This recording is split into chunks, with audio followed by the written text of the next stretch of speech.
Hello everyone, Paul Edwards here, Woodlands Realtor for the past 22 plus years.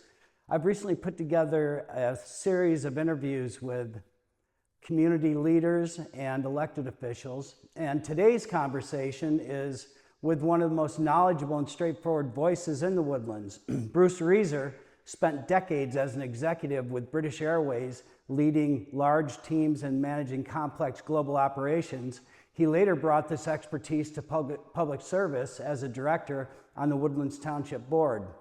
Bruce is known for his honesty, his analytical mind, and his deep understanding of the issues that matter most, especially water policy and mobility. If you want a clear, intelligent, and unfiltered look at the challenges facing our community, Bruce is the person you want to hear from. This is a powerful interview, and I'm excited to share it with you. Thanks for watching. Good afternoon, Bruce. How you doing? I'm good, Paul. How are you? Doing great, man. Thanks for having me over. I appreciate this. No problem. Appreciate it. All right, let's get right to it here. Bruce, you've been long one of the most knowledgeable voices in the Woodlands when it comes to water policy. What do residents still misunderstand about our water future? Well, honestly, Paul, I just don't think people think about it much. You've got an expectation and you walk into your kitchen and you turn the tap on and water's going to come out and you're actually going to be able to drink that water when it does come out. So I don't think there's been, enough long-term planning around, the issues of water in this county. We're growing so fast.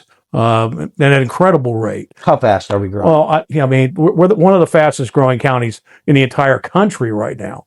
And even though it's slowed a little bit, if you drive between the Woodlands and East County now on 99, you can just see the explosion in an area that for a long time lagged behind, South Montgomery County and the Woodlands area, the Woodlands, Magnolia, Montgomery area. Drive out 105. If you 5 years ago, 105 was vastly different than what it is right now. That's for sure. And you're seeing more and more, farms and ranches that are being sold off for new development. Right. You've got thousands and thousands and thousands of new homes out in the area, out to the northwest of the Woodlands. One statistic I've heard, tell me if this resonates with you or if this is true, is that at night when we lay our heads down, there's about 120,000 of us sleeping in the Woodlands. During the day, people come to the Woodlands to go to work at the many different employment opportunities that are here, and the population of the Woodlands grows to 250,000. It's pretty remarkable, actually. We almost double in size during the day. We have one of the most robust tax bases of any community in Texas. When we were talking about incorporation a few years ago, if we'd incorporated at that particular point in time, we would have been about the 31st largest city in Texas at that time, but we would have had the 8th largest tax base. Oh. It's quite remarkable. Right. And so what's been built here is a juggernaut. And unfortunately, the infrastructure hasn't kept up very effectively. And that's what you're talking about. We see, especially the 3 to 6 o'clock, you've got reverse flow of traffic now. You've got all the traffic leaving the Woodlands. And of course, you have people that actually leave the Woodlands and go other places and come back. So in each direction, we've got backups. Yeah. It's really pretty crazy if you think about it. You would think in the morning that the traffic southbound would be the big problem. It's not. It's from 99 north. It's the traffic going north. Right. And almost it stacks up every morning, and then in the afternoon it stacks up going southbound, which is counterintuitive once again. But right. as I said, it's a real issue. We're kind of getting off the water topic, but these are the things creating the problem, right? Yeah, it is. But the issue is that we're just building so fast, and we've already started to see an impact. It started in Montgomery and it moved to Magnolia. Now Conroe is experiencing problems. I expect that we're going to have issues here, probably within the next decade, that we're going to be scrambling, to come up with enough fresh water to sustain the development that we've done here. we're already. Specifically in the Woodlands or Montgomery County as a whole, are we safe here in the Woodlands? Because we can only have a certain amount of growth here, right? I don't know that safe is the right word, Paul. If we start having water shortages, everybody's going to be affected because we're all pulling from the same sources. Gotcha. Don't forget that 60% of the water in Lake Conroe belongs to the city of Houston. And even though we're getting some surface water because, of our deal we signed, about 20 years ago, a lot of the other areas in South County are not. And I'm already talking to mud directors in the south part of the county that are very concerned about the water level in their wells and what it costs to drill new wells. So it's we may be able to satisfy the water issue, but it's gonna be an expensive fix. Right. This is something we could talk about for a long time, and we can probably do another episode at another time and get into this deeper. But this is something that obviously people need to start thinking about now. The leaders in our community certainly do. Mm-hmm. Need to start thinking about, or we're going to find ourselves in a situation that would be untenable, because I'm talking California and disasters such that they've seen out there. Yeah, and and the problem is no matter what you do, if you if you go into a water conservation mode, you're not going to save any money. Right. It's still going to be an expensive proposition, right. because the problem is that water is a sort of thing that has a huge upfront fixed cost, and so water rates actually get worked backwards. How much money do we need to run this water system, right. And how many gallons do we think are going to get used? And so if the gallonage goes down, the rate goes up. It's crazy. Right. So if we use a lot more water, the cost per unit will go down. Right. But that's not a good strategy. Right. That's not a way good to run out. strategy. And either way, you're still in the same cost, structure. And that's, and we're talking about, the Woodlands in particular. We're 50 years old. And we're starting to get into that area where some of our infrastructure is now aging out.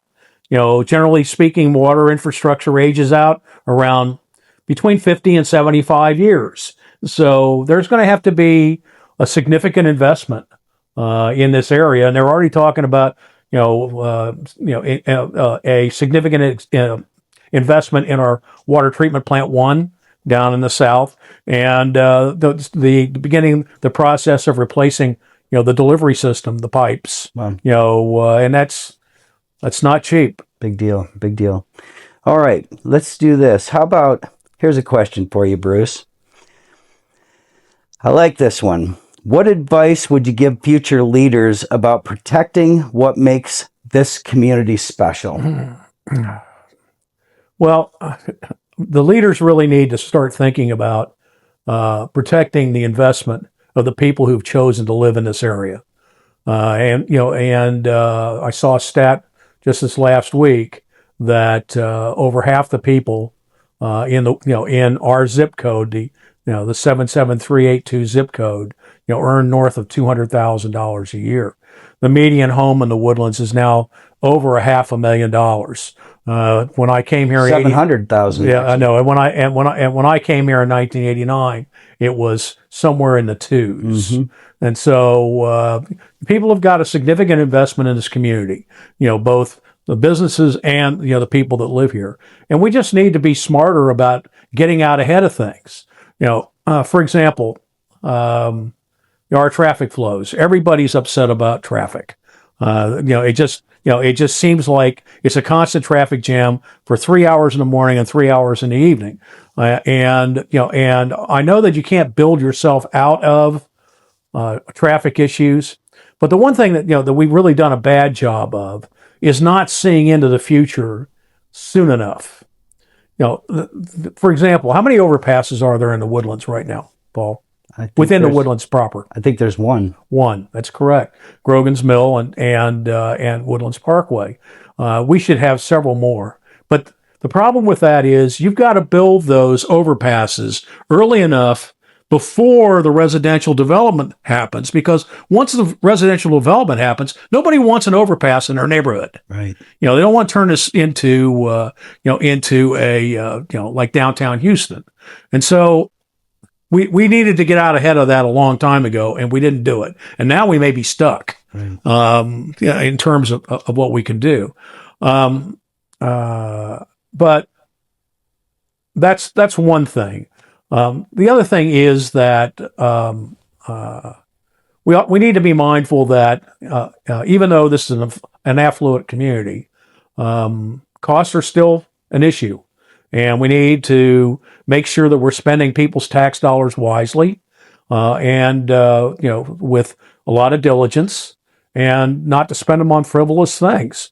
We need to focus on the basics, public safety, water, mobility, and keeping this place. I know Kingwood is the livable forest, but it's come home to the Woodlands as far as that goes. That we maintain the feel of a wooded community. Right. Right.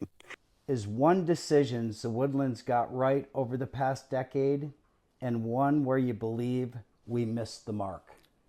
Well, I think the one thing that we did right was we took the Woodlands Convention and Visitors Bureau, which essentially was used predominantly to organize events like Red, Hot, and Blue, the lighting of the doves, and other events that we held in the Woodlands. The Wood Forest Try, which is now something else.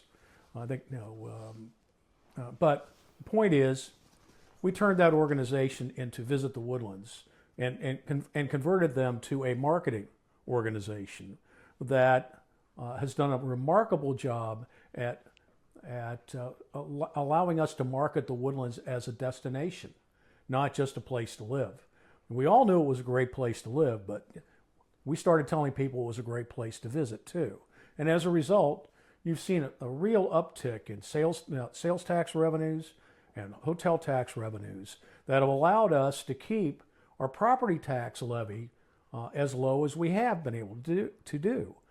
In the last budget cycle, property taxes only paid about 30% of the overall Woodlands budget. Are we talking about the township side of the tax, or you mean in general? Well, the Woodlands Township tax. Right. The budget last year was approaching $120 million. So property taxes only paid about $35 million of that. The other monies all came from sales tax revenues and hotel tax revenues. Wow. And ancillary other fees that we collect. So that's pretty remarkable, because most communities, over 50% and as much as 80% of the revenue that is used to pay for services in your community comes from property tax. Sure. So I would say that was a huge win for the community. Got that one right. Yeah. Where did we miss the mark? What's one thing we missed the mark on? Well, I think we missed the mark on understanding what our future is going to be. And our future is going to be that we become an independent city in Montgomery County, or we get annexed by the city of Houston and the city of Conroe. And I don't think that anybody really wants that, as our end state. And I think that we should be planning for becoming an independent municipal organization. I think we missed the mark completely on that. People would say, "Well, we have till 2057. What's the rush? What do we need to do it for now?" Well, because time gets away from you. That's why. Anybody who's been here for 30 years, just think about what the Woodlands was like 30 years ago, right, and what it's like now, and think about where it'll be in another 30 years. On the same trajectory. Essentially, what'll happen is, a lot more high-rise living, condo and apartment living, in the central core. You'll see more and more teardowns of older, smaller homes throughout the community, and probably some large ones too, that people will literally start tearing down and building. We're getting there. We're there now. And so, you can just see this coming. And with the continued development out to the north and west of us, because of the geography that limits the road building capability of anybody. We've got a lot of environmentally sensitive land. We've got rivers and creeks to cross, and we were basically set up on a rural 2-mile grid instead of an urban 1-mile grid. And so as a result, everything that comes down from the northwest has to come through this corridor. And we're already well behind the curve in terms of developing the adequate infrastructure to manage that. Right. Well, I think this has been a great bit of information for folks. I think there's going to be some people who are interested in hearing this. We'll have to come back around and dig in a little deeper on some other topics another time. I think people would like to hear what you've got to say, and I appreciate the time you spent here. Thanks, Paul. I appreciate you letting me have a say in this. I just want to leave people with, though, I don't want to leave a negative impression. This is still one of the greatest places in the U.S. to live. Absolutely. It's still, even for all its faults, I described it years ago as Disneyland in Texas. It really is a remarkable community, and my wife and I have been blessed to be here now for 36 years. Yep, I agree. It's one of the best decisions I've ever made. That is to call this place home. It's been a blessing for sure. Yep. Well, thanks, Paul. Appreciate you.